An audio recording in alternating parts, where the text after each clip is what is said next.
very long time. And you've seen a lot. You've seen extraordinary change in the world from the year of your birth in 1909. We talk about progress, we talk about economic growth, we talk about consumption and materialism. Do you feel that the world today is a much better place than the one you were born into? I think the world today would like to be a better place, but it's got, at the end of any conflict that there might be, methods of mass destruction, which makes any other type of thinking impossible. You mean more than any advances in technology, the internet, TV, and everything else we take for granted? It's the expansion of our ability to kill each other that is the most dominant change you've seen. I think fundamentally it is. I've never heard it put like that, but I think that is right. Yes, it is the most important. Do you feel that you still have a say in society? Well, my only stay in society is to try and preach an ethical existence, even when very, very occasionally I meet Theresa May. She comes up to me and she says, I haven't forgotten ethics. That's the British Home Secretary. Yeah, so that's a start. You're lecturing her even now. Well, there's no point in lecturing people who've got no authority. I want to ask you one final question. I do not mean this to be depressing, but there's been a lot of interesting stuff written in the last few years about death and dying, and about whether human beings are frightened of dying, and whether that colours the way in which people are treated when they are old. Are you frightened of dying? I've accepted the fact that there's nothing there. Those people who are frightened because they think there is something there. I don't think there's anything there.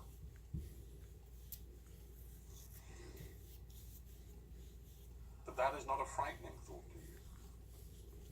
Well, there'd be a hell of a lot of people to be frightened with, wouldn't there? You go back in history. Sir Nicholas Winton, thank you very, very much for talking to me on Hard Talk. Thank you very much indeed.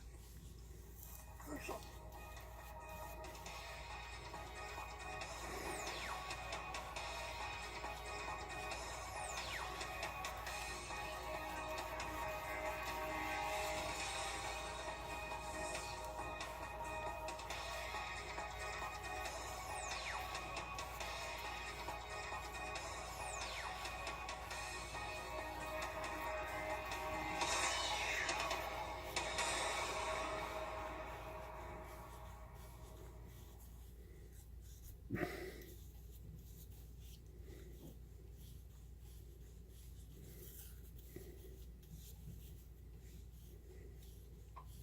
Hello, I'm Roger Mudd. Welcome to the History Channel. What is it that causes people to betray their country? Is it money? Is it politics? Is it the challenge of beating the system? Or is it the excitement of living on the edge? Whatever the motive, in the 1980s there seemed to be an epidemic of traitors who had access to America's deepest secrets and who sold them to the Soviet Union. Our program looks at 4 traitors, one from the Navy, one from the FBI, one from the CIA, one from the NSA. Join us now as the History...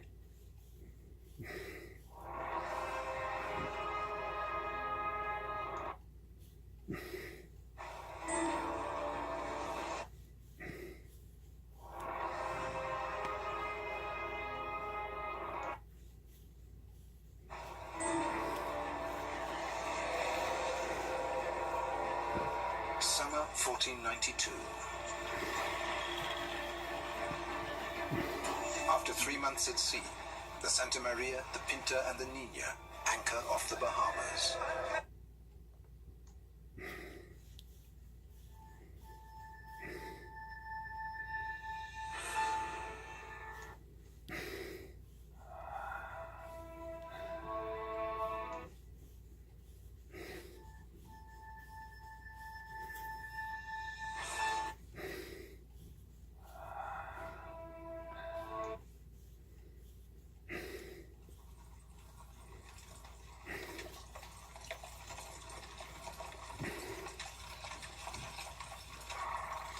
an interesting story that takes place in the 18 teens. There is a clergyman who stops at Ford's Tavern in Virginia, which is on the road between Monticello and Poplar Forest. And he encounters a man he terms a respectable stranger.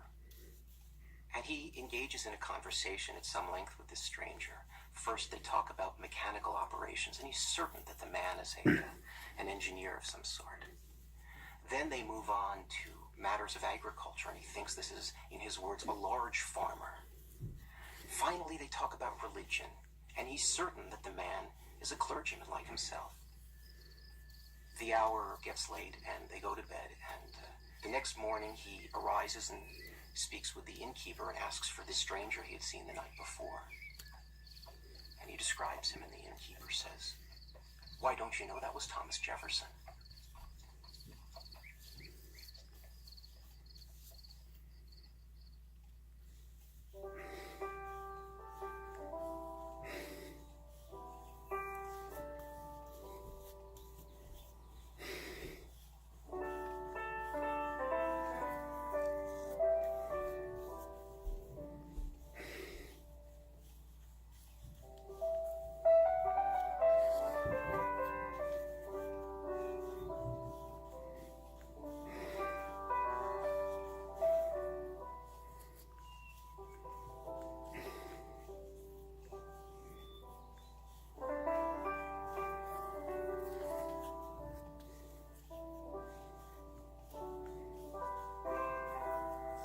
He is the greatest enigma on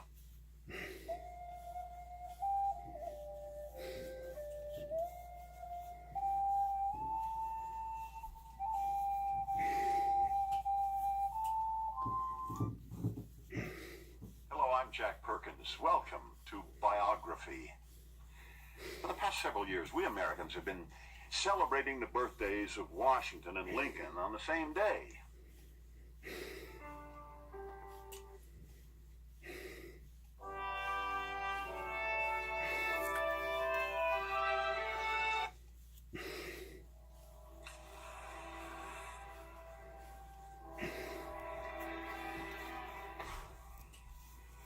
At the dawn of the 19th century, in a cellar in Mayfair, the most famous scientist of the time, Humphrey Davy, built an extraordinary piece of electrical equipment.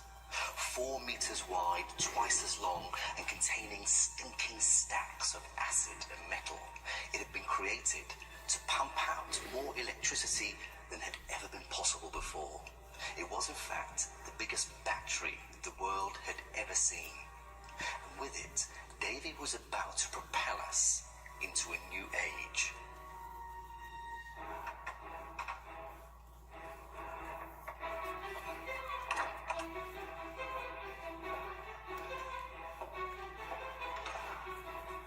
That moment would take place at a lecture at the Royal Institution in front of hundreds of London's great and good. Filled with anticipation, they packed the seats, hoping to witness a new and exciting electrical wonder. But what they would see that night would be something truly unique, something they'd remember for the rest of their lives. Using just 2 simple carbon rods, Humphrey Davy was about to unleash the true potential of electricity.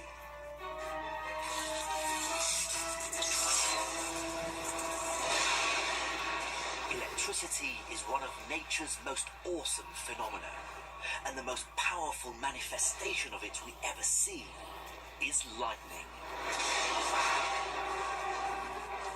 This is the story of how we first dreamed of controlling this primal force of nature, and how we would ultimately become its master.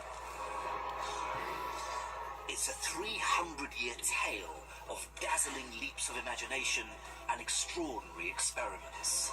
Tens of thousands of bolts passed across his body and through the end of a lamp that he was holding. It's a story of maverick geniuses who used electricity to light our cities, to communicate across the seas and through the air, to create modern industry, and to give us the digital revolution. But in this film, we'll tell the story of the very first scientists who started to unlock the mysteries of electricity. There's something alive in there. They studied its curious link to life, built strange and powerful instruments to create it, and even tamed lightning itself. It was these men who truly laid the foundations of the modern world. And it all started with a spark.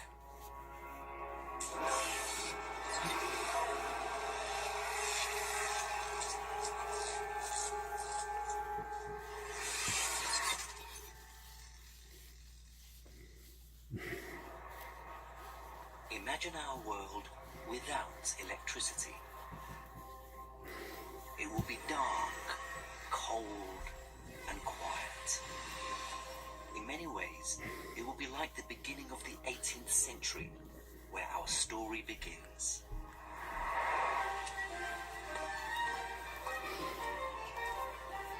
This is the Royal Society in London. In the early 1700s, after years in the wilderness, Isaac Newton finally took control of it after the death of his arch-enemy, Robert Hooke. Newton brought in his own people to the key jobs to help shore up his new position. The new head of demonstrations there was 35-year-old Francis Hawksby.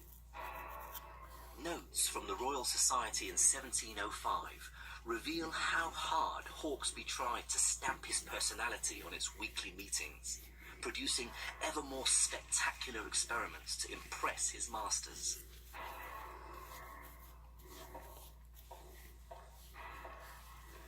In November, he came up with this, a rotating glass sphere. He was able to remove the air from inside it using a new machine, the air pump. On his machine, a handle allowed him to spin the sphere. One by one, the candles in the room were put out. And Francis placed his hand against the sphere. The audience were about to see something amazing.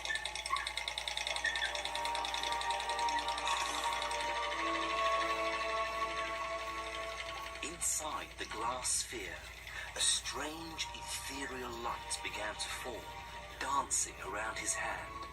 A light no one had ever seen before. Oh, that's fantastic. You see beautiful blue glow just marking out the shape of my hands, but then going right round the board. It's as though there's something alive in there. It's difficult to really understand why this dancing blue light meant so much. But we have to bear in mind that at the time, natural phenomena like this was seen to be the work of the Almighty.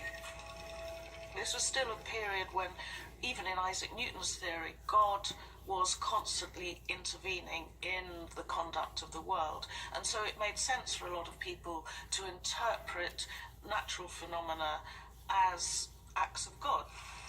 So when a mere mortal meddled with God's work, it was almost beyond rational comprehension. Hawksby never realized the full significance of his experiment. He lost interest in his glowing sphere and spent the last few years of his life building ever more spectacular experiments for Isaac Newton to test his other theories. He never realized that he'd unwittingly started an electrical revolution.